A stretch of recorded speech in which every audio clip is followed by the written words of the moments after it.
Hi hello నమస్తే welcome to my channel. Big boss season 9లో fourth task కూడా జరిగిపోయిందంటే ఇక థర్డ్ అండ్ ఫోర్త్ టాస్కుల్లో పవన్ కళ్యాణ్ అండ్ తనూజ వీళ్ళిద్దరు లీడింగ్లోకి అయితే వచ్చేసారంట. నిజంగా ఎవరైతే వర్స్ట్ అన్నారో అక్కడి నుంచి బెస్ట్గా ఆడడానికి పవన్ కళ్యాణ్ బాగా ట్రై చేసి తనూజాకి ఇచ్చిన మాటని నిలబెట్టుకున్నాడనే చెప్పాలి.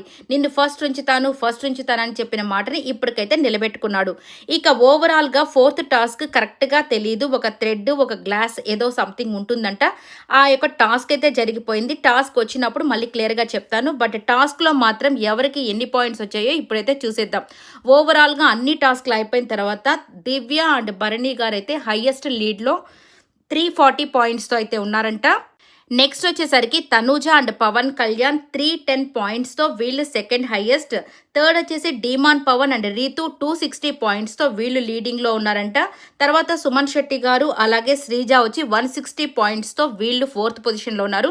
ఇక ఫిఫ్త్ పొజిషన్కి వచ్చి సంజన గారు అండ్ ఫ్లోరా గారు అయితే వచ్చేసారు.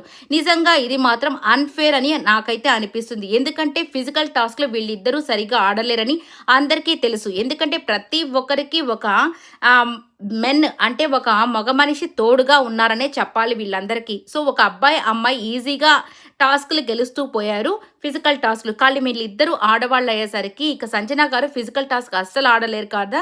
ఇక ఫ్లోరా గారికి అయితే అసలు అర్థం కాదు లాంగ్వేజ్. ఇక వీళ్ళిద్దరికీ అన్ఫేర్ జరిగినట్టు అవుట్ ఆఫ్ ద రేస్ అయిపోయారు.